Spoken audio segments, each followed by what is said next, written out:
பொங்கல் நல்லா பொங்கி இருக்குது போல. மாமா போன வருஷம் பொங்கல் தேக்காம பொங்கி உங்க பெரியப்பா மண்டை போட்டாப்ல.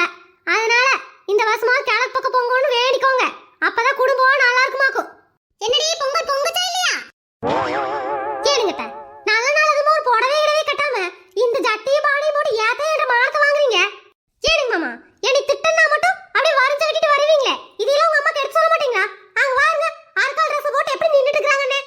ஏமா புது புடவையெல்லாம் எடுத்து கொடுத்தோம் தானே, போட வேண்டியதானமா? புடவை அவ்வளவு வெயிட்டா இருக்குது. இதே கட்டிட்டு யார் மூச்சு போட்டு நின்னுட்டு இருக்குது? ஏண்டா அவங்கவங்க போடுற ட்ரெஸ் அவங்கவங்க விருப்பம். இது எல்லாம் நீ சொல்லிட்டு இருப்ப. ஒண்டாடி தான் பட்டிக்காட்டுல இருந்து வந்தவ, அதுக்கு ஒண்ணுமே தெரியாது. உனக்கு மாடா சுதந்திரமா அவங்கவங்களுக்கு என்ன ட்ரெஸ் பிடிக்குதோ அதை போட முடியும். இது என்னடா எப்ப பாரு இதை போட அதை போட மாமியார் மாதிரி டார்ச்சர் பண்ணிட்டு இருக்கா. பாத்தீங்களா மாமா, உங்க அம்மா என்ன வச்சு பேசுறாங்கன்னு? கேண்டி நீ ஒரு நாள் சண்டை போடாம இருங்களா? பொங்கல் பொங்குதாங்க என்னன்னு வாரு. மாமா பொங்கல் கிழக்கு பக்கமா பொங்கிருச்சு. இந்த வருஷம் நமக்கு நல்ல நேரம் தான். அப்படியா? இந்த வருஷம் எனக்கு ப்ரமோஷன் கன்ஃபார்ம்டு.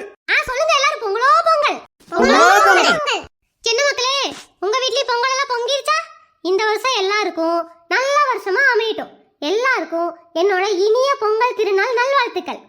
ஆமா, it's me Muppatha YouTube channel சார்பா எல்லாருக்கும் பொங்கல் தின நல்வாழ்த்துக்கள். எனக்கு குஷ்பா